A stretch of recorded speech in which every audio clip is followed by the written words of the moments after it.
وہاں جا تاکہ جب میرے محبوب کے لیے سراج کا لفظ بولا جائے تو سامع کا ذہن اس چراغ کی طرف منتقل نہ ہو جس کی روشنی 10 گز سے آگے بڑھ نہیں پاتی، بلکہ اس کے ذہن میں آفتاب عالم تاب کا تصور اٹھے۔ لیکن آفتاب کے تصور کے ساتھ اس کی روشنی کی تیزی اور حدت کا تصور بھی ابھرتا ہے، تو اس کے لیے اللہ تعالیٰ نے منیرہ کا اضافہ فرما دیا۔ اور دوسری جگہ چاند کی صفت بیان کی گئی وَقَمَرًا مُنِيرًا، جبکہ سورج کے لیے یہ صفت کہیں نہیں بیان کی گئی، بلفاظ دیگر سورج کو سراج کہا، منیر نہیں کہا، اور چاند کو منیر کہا، سراج نہیں کہا، جبکہ سرکار علیہ السلام کے لیے دونوں کو جمع کر کے سراج منیرہ فرمایا۔ یعنی میرا محبوب چراغ کی طرح بذات خود منور تو ہے، لیکن اس کی روشنی چراغ کی طرح محدود نہیں بلکہ سورج کی طرح لامحدود ہے۔ سورج کی طرح لامحدود تو ہے لیکن اس کی روشنی آنکھوں کو ناگوار نہیں گزرتی، بلکہ چاند کی چاندنی جیسی ٹھنڈک پہنچاتی ہے، چاند کی چاندنی جیسی ٹھنڈک کو پہنچاتی ہے، لیکن اس کی روشنی چاند کی طرح کسی اور سے مستفاد نہیں بلکہ چراغ کی طرح بذات خود منور ہے۔ یہ جو مہر و محب ہے اطلاق آتا نور کا، یہ جو مہر و محب ہے اطلاق آتا نور کا، بھیک تیرے نام کی ہے استعارہ نور کا۔ عزیزان محترم، اس طرح اللہ تبارک و تعالی نے اس لطیف پیرایہ اظہار میں نور و ضیاء کے ہم اقسام اپنے پیارے محبوب صلی اللہ علیہ وسلم کے لیے ثابت فرما کر ہم اقسام کے انوار اس مقدس سراپا میں ضم فرما دیے۔ عزیزان محترم، نہ تو قلم میں اتنی سکت ہے کہ حسن مصطفیٰ کو حیدۂ تحریر میں لا سکے، اور نہ زبان ہی میں جمال مصطفیٰ کو بیان کرنے کا ارادہ ہے۔ سلطان عرب و عجم کی ذات ستود صفات محاسن ظاہری و باطنی کی جامع ہے۔ دنیا ارض و سماوات آپ کے حسن کے پرتو سے ہی فیضیاب ہے، اور آپ کی نسبت کے فیضان سے ہی دنیا رنگ و بو میں حسن کی خیرات تقسیم ہوتی ہے۔ علامہ اقبال اسی حقیقت کو یوں بیان کرتے ہیں: ہر کجا بینی جہان رنگ و بو، ہر کجا بینی جہان رنگ و بو،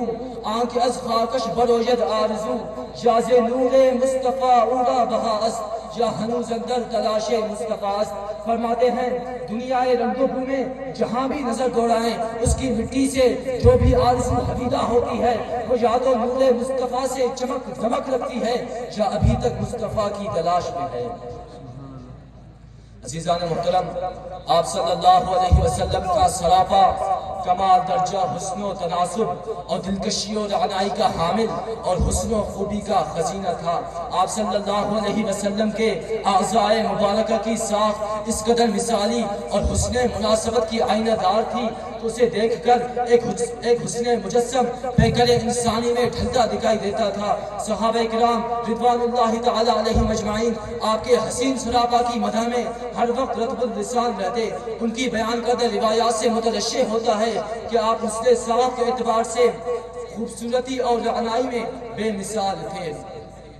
حضرت عائشہ رضی اللہ تعالی عنہ فرماتی ہیں کہ آپ صلی اللہ علیہ وسلم سب سے زیادہ بڑھ کر حسین و جمیل اور خوش منظر تھے۔ جس کسی نے بھی آپ کی توصیف و ثنا کی اس نے چہرہ منور کو 14ویں رات کے چاند سے تشبیہ دی، اور آپ کے چہرہ منور پر پسینے کے قطرے موتیوں کی طرح چمکتے تھے۔ ایک دوسری جگہ حضور صلی اللہ علیہ وسلم نے ارشاد فرمایا: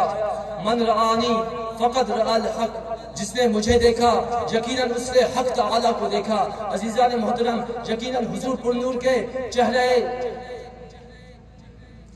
کی زلفشانی اللہ رب العزت کے انوار و تجلیات سے مستعار و مستنیر ہے، جو آفتاب جہاں تاب کے مانند ہر سو جلوہ فکن ہے۔ صحابہ کرام آپ کے دیدار سے فیضیاب ہوتے تو ان کی آنکھوں میں نور اور سینوں میں ٹھنڈک بھر جاتی، اور ان کے دل اس حسن جہاں آلہ کے جلووں سے کبھی سیر نہ ہوتے، اور وہ یہ چاہتے کہ یہ پیکر حسن و جمال ہمیشہ ان کے آنکھوں کے سامنے جلوہ آلا رہے، اور وہ اس